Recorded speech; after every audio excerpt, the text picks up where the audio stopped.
Assalamualaikum warahmatullahi wabarakatuh. Perkenalkan, nama saya Umul Kadri Ahmad.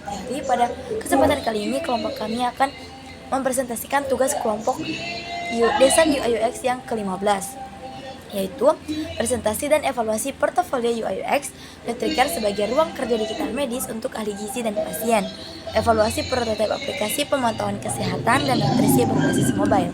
Pertama adalah penjelasan mengenai snapshot proyek, menjembatani kesenjangan gizi secara digital. Latar belakang dan masalah, pasien dan ahli gizi membutuhkan platform terpusat untuk memantau kondisi kesehatan, kebutuhan nutrisi, dan jadwal makan yang kerap sulit dilacak secara manual. Maka, diperlukan sistem digital yang efektif namun tetap user-friendly untuk semua kalangan. Solusi dan fitur utama, aplikasi seluler dengan fitur utama yaitu dashboard, monitoring nutrisi seperti kalori, protein, dan cairan. Kemudian ada asesmen gizi digital, edukasi diet hipertensi atau leaflet, dan konsultasi gizi via chat. Target pengguna yaitu pasien rumah sakit, ahli gizi klinik dengan rentang usia 18 sampai 50 tahun dan membutuhkan antarmuka intuitif untuk berbagai tingkat literasi digital. Baik, di sini saya akan melanjutkan pembahasan dari Umul Kadriyah. Yang kedua itu ada di skenario pengujian peta perjalanan pengguna atau user flow. Yang pertama itu kita akan login, akses awal ke sistem Nutricare. Lalu yang kedua itu ada tampilan dashboard, di mana kita membuka dashboard utama dan mengecek ringkasan status nutrisi. Terus yang ketiga ada asesmen gizi, memulai dan mengisi formulir parameter kesehatan, tinggi atau berat badan. Lalu ada di bagian edukasi, mengakses dan membaca leaflet panduan manajemen diet hipertensi. Terus yang kelima itu ada konsultasi, yaitu berinteraksi dengan ahli gizi melalui antarmuka chat real time. Terus yang keenam adalah monitoring, memantau grafik perkembangan berat badan pasien.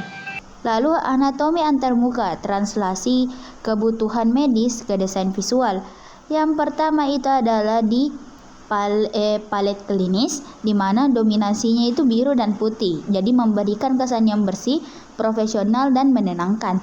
Lalu di visualisasi data, metrik kompleksnya itu atau kalium protein disederhanakan melalui desain card UI dan ring cincin. Terus tipografi keterbacaannya itu tinggi, kontras warna dan ukuran font dioptimalkan untuk pembacaan instruksi medis yang panjang. Lalu ada mental model familiar, menggunakan pola desain aplikasi chat populer agar pengguna tidak perlu belajar ulang lagi. Terus metodologi validasi atau remote usability testing, yaitu kita menggunakan metode remote usability testing sinkron via daring.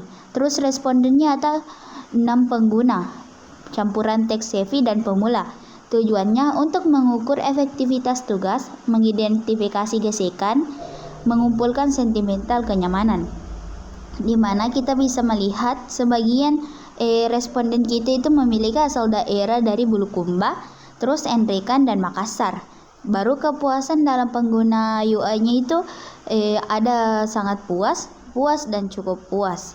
Jadi 100% pengguna merasa cukup puas hingga sangat puas dengan prototipe, menandakan fondasi UI UX sudah berada di jalur yang tepat meski ada ruang iterasi. Baik, selanjutnya saya akan membahas terkait dengan diagnosis UX-nya, identifikasi masalah dan dampak perbaikannya.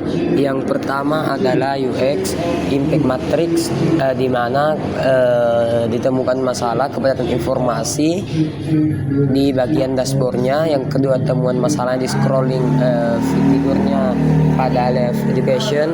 Dan yang ketiga adalah temuan masalah di bagian friksi input pada form assessment gizi. Yang selanjutnya temuan masalahnya visabilitas button navigation bar rendah, dan temuan masalah yang terakhir adalah grafik monitoring berat badan ukuran inklusif, di mana di sini adalah dampak perbaikannya. Mulai dari dampak perbaikan pertama, mengurangi waktu kognitif pengguna baru untuk memproses data pasien harian, dan yang selanjutnya itu adalah meningkatkan retensi informasi dan memecahkan konten menjadi according halaman terpisah di masalah kedua. Lalu masalah ketiganya, perbaikannya adalah mempercepat alur penyelesaian taks dengan fitur input bertahap. Dan yang keempat, perbaikan dari masalahnya yaitu dalam menurunkan tingkat salah klik dan mempercepat perpindahan antar fitur utama. Dan yang terakhir, perbaikannya itu adalah memastikan interpretasi data yang akurat dengan menambahkan label sumbu dan legenda warna yang jelas. Di bagian suara pengguna, matriks rencana implementasi, yang pertama di bagian feedback yang diterima ada beberapa fitur yang kurang tampilan layout dan kurang bagus.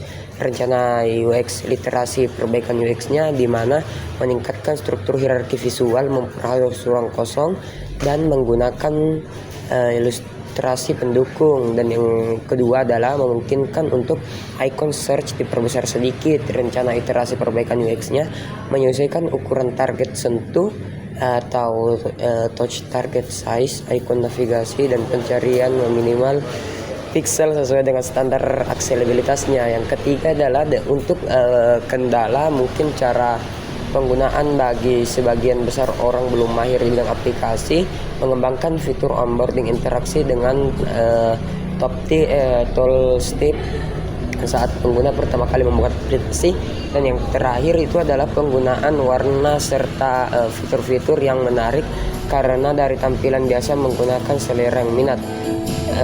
Di bagian perbaruannya itu adalah meningkatkan. Dan selanjutnya itu terkait dengan refleksi proyek 3 pilar pembelajaran UX.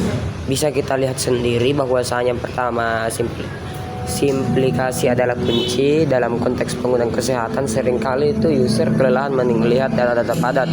Yang kedua adalah bias designer versus realita pengguna, di mana desainer sudah menganggapnya rapi, tetapi kemudian pengguna yang non teknis itu masih kurang menurut pemahamannya dan lebih penting dari standar estetika.